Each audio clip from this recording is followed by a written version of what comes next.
ಸ್ನೇಹಿತರೆ, ನಮ್ಮ ಬೇರೆ ಬೇರೆ ಅನ್ಬಾಕ್ಸಿಂಗ್ ರಿವ್ಯೂಸ್ ಮತ್ತೆ ಟೆಕ್ನಾಲಜಿ ಟಿಪ್ಸ್ ಮತ್ತು ಟ್ರಿಕ್ಸ್ಗಾಗಿ ನಮ್ಮ ಚಾನಲ್ಗೆ ಕೆಳಗಡೆ ರೆಡ್ ಬಟನ್ ಮೇಲೆ ಕ್ಲಿಕ್ ಮಾಡಿಕೊಂಡು ಸಬ್ಸ್ಕ್ರೈಬ್ ಆಗಿ.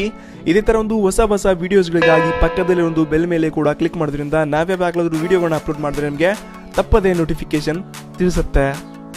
ಹಾಯ್ ಫ್ರೆಂಡ್ಸ್, ನಮಸ್ಕಾರ. ನಾನು ಸೋಮಶೇಖರ್ ಪಾಟೀಲ್. ಫ್ರೆಂಡ್ಸ್, ನಾವೆಲ್ಲ ಒಂದು DSLR ಫೋಟೋಗಳನ್ನ ತುಂಬಾ ಇಷ್ಟಪಡ್ತೀವಿ. ಅಲ್ಲಿ ನಮಗೆ ಒಂದು ಒಳ್ಳೆ ಕ್ವಾಲಿಟಿ ಸಿಗ್ತಾ ಇರುತ್ತೆ, ಒಳ್ಳೆ ಒಂದು ಬ್ಲರ್ ಇಫೆಕ್ಟ್ ಆಗಿರಲಿ, ಒಂದು ಅಟ್ರಾಕ್ಟಿವ್ ಫೋಟೋನ ನಾವೆಲ್ಲಿಂದ ನೋಡ್ಕೋತಾ ಇರ್ತೀವಿ. ಸೊ ನಮ್ಮ ಹತ್ರ ಇಲ್ಲಿಂದ ಒಂದು DSLR ಇಲ್ಲ, ಬಟ್ ನಿಮಗೆ ಯಾವ ಥರ ನಾವು ಒಂದು ಮೊಬೈಲ್ ಕ್ಯಾಮ್ರಾನಿಂದ ಒಂದು DSLR ಥರ ಒಂದು ಇಫೆಕ್ಟ್ ಆಗಿ ಯಾವ ಥರ ಒಂದು ಫೋಟೋಗಳನ್ನ ಎಡಿಟ್ ಮಾಡೋದಪ್ಪ ಅಂತ ನಿಮಗೆ ಈ ಒಂದು ವಿಡಿಯೋನಲ್ಲಿ ತಿಳಿಸ್ಕೊಡ್ತಾ ಇದ್ದೀನಿ. 100% ಆಗಿ ಹೇಳ್ತಾ ಇದ್ದೀನಿ. ನಿಮ್ಮ ಫ್ರೆಂಡ್ಸ್ ಎಲ್ಲ ಕನ್ಫ್ಯೂಸ್ ಆಗ್ತಾರೆ, ಈ ಒಂದು ಫೋಟೋ DSLRದ ಅಥವಾ ಒಂದು ಮೊಬೈಲ್ದ ಅಂತ. 100% ಆಗಿ ಅವ್ರಿಗೆ ಗೊತ್ತಾಗಲ್ಲ, ಇಲ್ಲಿಂದ ಕನ್ಫ್ಯೂಸ್ ಕೂಡ ಆಗ್ತಾರೆ. ಸೊ ಹಾಗಾದರೆ ಟೈಮ್ ವೇಸ್ಟ್ ಮಾಡಿದೆ, ಬನ್ನಿ ನೋಡೋಣ. ಫ್ರೆಂಡ್ಸ್, ಮೊದಲು ನೀವು ಏನು ಮಾಡಬೇಕಾಗತ್ತೆ, ಒಂದು ಅಪ್ಲಿಕೇಶನ್ನ ಡೌನ್ಲೋಡ್ ಮಾಡಬೇಕಾಗತ್ತೆ. ಈ ಒಂದು ಅಪ್ಲಿಕೇಶನ್ ಲಿಂಕ್ ನಿಮಗೆ ಡಿಸ್ಕ್ರಿಪ್ಷನಲ್ಲಿ ಕೂಡ ಕೊಟ್ಟಿದ್ದೀನಿ. ಗೂಗಲ್ ಫೋಟೋಸ್ ಅಂತ ನಿಮಗೆಲ್ಲ ಈ ಒಂದು ಅಪ್ಲಿಕೇಶನ್ ಬಗ್ಗೆ ಗೊತ್ತಿರ್ಬೋದು. ಬಟ್ ಈ ಒಂದು ಅಪ್ಲಿಕೇಶನಲ್ಲಿ ನಾವು ಯಾವ ಥರ ಒಂದು ಫೋಟೋಗಳನ್ನ ಎಡಿಟ್ ಮಾಡ್ಬೋದು ಅಂತ ತುಂಬ ಜನಕ್ಕೆ ಗೊತ್ತಿಲ್ಲ ಅನ್ಕೋತಾ ಇದ್ದೀನಿ. ಪ್ಲೇಸ್ಟೋರ್ನ ಓಪನ್ ಮಾಡ್ಕೊಳ್ಳಿ, ಗೂಗಲ್ ಫೋಟೋಸ್ ಅಂತ ಸರ್ಚ್ ಮಾಡಿ, ಇದೇ ಒಂದು ಅಪ್ಲಿಕೇಶನ್ ಸಿಗುತ್ತೆ. 1 ಬಿಲಿಯನ್ ಅಪ್ಲಿಕೇಶನ್ ಡೌನ್ಲೋಡ್ಸ್ ಆಗಿದೆ. ಒಂದು ಒಳ್ಳೆ ಫೋಟೋ ಎಫೆಕ್ಟ್ನ ನಾವು ಇಲ್ಲಿಂದ ಪಡ್ಕೋಬೋದು. ನಾನಿವಾಗ ಜಸ್ಟ್ ಒಂದು ಅಪ್ಲಿಕೇಶನ್ನ ಓಪನ್ ಮಾಡ್ತಾ ಇದ್ದೀನಿ. ನೀವೊಂದು ಆಲ್ರೆಡಿ ಒಂದು ಫೋಟೋಗಳನ್ನ ಇಲ್ಲಿಂದ ತಗೊಂಡಿರ್ತೀರ, ಆ ಒಂದು ಫೋಟೋಗಳನ್ನ ಇಲ್ಲಿಂದ ತುಂಬ ಒಂದು ಒಳ್ಳೆ ರೀತಿಯಲ್ಲಿ ಎಡಿಟ್ನ ಮಾಡ್ಕೋಬೋದು. ಸೊ ನನ್ನ ಹತ್ರ ಇವಾಗ ತುಂಬ ಒಂದು ಫೋಟೋಸ್ಗಳಿದೆ. ನಾನು ಇಲ್ಲಿಂದ ಒಂದು ಫೋಟೋನ ಚೂಸ್ ಮಾಡ್ತಾ ಇದ್ದೀನಿ. ಇವಾಗ ಈ ಒಂದು ಫೋಟೋನ ಇಲ್ಲಿಂದ ಓಪನ್ ಮಾಡ್ತಾ ಇದ್ದೀನಿ. ಇದೊಂದು ಸಂಜೆ ಟೈಮಲ್ಲಿ ಈ ಒಂದು ಫೋಟೋನ ನಾನು ಕ್ಯಾಪ್ಚರ್ ಮಾಡಿದ್ದೀನಿ. ಅಷ್ಟೊಂದು ಕ್ಲಿಯರ್ ಆಗಿ ಕೂಡ ಇಲ್ಲ, ಬಟ್ ಇದನ್ನು ನಾನು ಯಾವ ಥರ ಒಂದು DSLR ಎಫೆಕ್ಟ್ನ ನಿಮಗೆ ತಿಳಿಸ್ಕೊಡ್ತೀನಿ. ಒಂದು ಸಲ ಈ ಒಂದು ಫೋಟೋನ ಓಪನ್ ಮಾಡಿದ ನಂತರ ಫ್ರೆಂಡ್ಸ್ ನಿಮಗೆ ಇಲ್ಲಿಂದ ಒಂದು ಸೆಟ್ಟಿಂಗ್ ಅಕೌಂಟ್ ಕಾಣಿಸ್ತಾ ಇದೆ, ಇದ್ರ ಮೇಲೆ ಕ್ಲಿಕ್ ಮಾಡ್ಕೊಳ್ಳಿ. ನೆಕ್ಸ್ಟ್ ನಿಮಗೆ ಇಲ್ಲಿಂದ ಒಂದು ಆಟೋ ಆಪ್ಷನ್ ಅಂತ ಕಾಣಿಸ್ತಾ ಇದೆ, ಇದ್ರ ಮೇಲೆ ಕ್ಲಿಕ್ ಮಾಡ್ಕೊಳ್ಳಿ.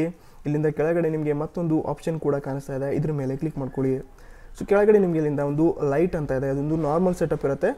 ನಾವೆಲ್ಲ ಇಲ್ಲಿಂದ ಒಂದು ಸಲ ಬ್ರೈಟ್ನ ಮಾಡ್ಕೊಂಡು ನಾನು ನೋಡಿದ ಹಾಗೆ ಇಲ್ಲಿಂದ ಈ ಒಂದು ಪಿಕ್ಚರ್ ಇಲ್ಲಿಂದ ಇವಾಗ ಕ್ಲಿಯರ್ ಆಗಿ ಬರ್ತಾ ಇದೆ. ಸೊ ಫ್ರೆಂಡ್ಸ್, ನೀವೆಲ್ಲ ಒಂದು DSLR ನೋಡಿದ ಹಾಗೆ ಗ್ರೀನಿಶ್ ನಿಮಗೆ ಒಂದು ಬ್ಯಾಕ್ಗ್ರೌಂಡ್ ತುಂಬ ಒಂದು ಗ್ರೀನ್ ಕಲರ್ನಲ್ಲಿ ಲುಕ್ ಎದ್ದು ಕಾಣಿಸ್ತಾ ಇರುತ್ತೆ. ಆ ಥರ ನಿಮಗೆ ಇಲ್ಲಿಂದ ಕಲರ್ನ ಕೂಡ ಆಟೋಮೆಟಿಕ್ಕಾಗಿ ಬ್ಯಾಕ್ಗ್ರೌಂಡ್ ಮಾತ್ರ ಇಲ್ಲಿಂದ ಗ್ರೀನ್ ಆಗ್ತಾ ಇರುತ್ತೆ. ನೀವು ನೋಡಿದ ಹಾಗೆ ಗ್ರೀನ್ ಕೂಡ ಇವಾಗ ಕಲರ್ ಇಲ್ಲಿಂದ ಚೇಂಜ್ ಆಗ್ತಾ ಇದೆ. ಜಸ್ಟ್ ನಿಮಗೆ ಇಲ್ಲಿಂದ ಒಂದು ಪಾಪ್ನ ಕೂಡ ಇಲ್ಲಿಂದ ಈ ಒಂದು ವೆದರ್ ಆಗಿರಲಿ, ಮೋಡ ಇಲ್ಲಿಂದ ಕಲರ್ ಚೇಂಜ್ ಆಗ್ತಾ ಇದೆ ನೋಡಿರ್ಬೋದು.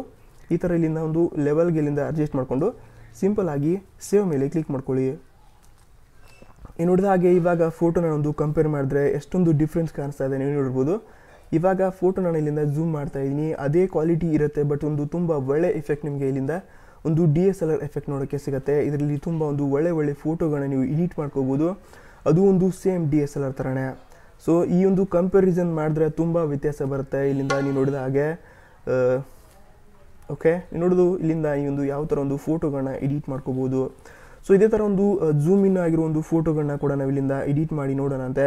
ಈ ಒಂದು ಫೋಟೋನ ಕೂಡ ಇಲ್ಲಿಂದ ಸೆಟ್ಟಿಂಗ್ಸ್ನಲ್ಲಿ ಹೋಗ್ತಾ ಇದ್ದೀನಿ, ಆಟೋ ಲೆವೆಲ್ ಮತ್ತು ಸೆಟ್ಟಿಂಗ್ಸ್ನಲ್ಲಿ ಹೋಗಿ ಒಂದು ಗ್ರೀನಿಶ್ನಲ್ಲಿಂದ ನಾನೊಂದು ಜಾಸ್ತಿ ಮಾಡ್ತಾ ಇದ್ದೀನಿ ಪಾಪ್. ನೀವು ಇಲ್ಲಿಂದ ಒಂದು ಅಡ್ಜಸ್ಟ್ ಮಾಡ್ಕೊಂಡು ಒಂದು ಫೋಟೋಗಳನ್ನ ಇಲ್ಲಿಂದ ಸೇವ್ ಮಾಡಿಕೊಂಡ್ರೆ ತುಂಬ ಒಂದು ಫೋಟೋಸ್ಗಳಿಂದ ಒಂದು ವ್ಯತ್ಯಾಸಗಳನ್ನ ನೋಡ್ಕೋಬೋದು. ಈ ಒಂದು ಫೋಟೋ ಮತ್ತು ಈ ಒಂದು ಫೋಟೋಗೆ ಕಂಪೇರ್ ಮಾಡಿದ್ರೆ ತುಂಬ ಒಂದು ವ್ಯತ್ಯಾಸಗಳನ್ನ ಇಲ್ಲಿಂದ ಕಾಣ್ಕೋಬೋದು.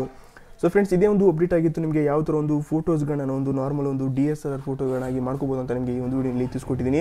ಸೊ ಫ್ರೆಂಡ್ಸ್, ನನಗೆ ಅನ್ಸುತ್ತೆ ನಿಮಗೆ ಈ ಒಂದು ವಿಡಿಯೋನಲ್ಲಿ ನಾವು ಒಂದು ನಾರ್ಮಲ್ ಫೋಟೋಗಳನ್ನ ಯಾವ ಥರ ಒಂದು DSLR ಫೋಟೋ ಆಗಿ ಕನ್ವರ್ಟ್ ಮಾಡೋದಂತ ನಿಮಗೆ ಈ ಒಂದು ವಿಡಿಯೋನಲ್ಲಿ ಸಂಪೂರ್ಣವಾಗಿ ಮಾಹಿತಿನ ತಿಳಿಸ್ಕೊಡ್ತೀನಿ ಅನ್ಸುತ್ತೆ. ನಿಮಗೆ ಅನ್ಸುತ್ತೆ ಈ ಒಂದು ವಿಡಿಯೋ ಬಗ್ಗೆ ನಮಗೆ ಕಮೆಂಟ್ ಸೆಕ್ಷನ್ ತಿಳಿಸಿ, ವಿಡಿಯೋನ ಲೈಕ್ ಮಾಡಿ, ನಿಮ್ಮ ಫ್ರೆಂಡ್ಸ್ ಜೊತೆ ಕೂಡ ವಿಡಿಯೋನ ಶೇರ್ ಮಾಡಿ. ಇದೇ ಥರ ಒಂದು ಹೊಸ ಇಂಟ್ರೆಸ್ಟಿಂಗ್ ವಿಡಿಯೋಸ್ಗಳಿಗಾಗಿ ನಮ್ಮ ಚಾನಲ್ಗೆ ಸಬ್ಸ್ಕ್ರೈಬ್ ಆಗಿ. ಧನ್ಯವಾದ.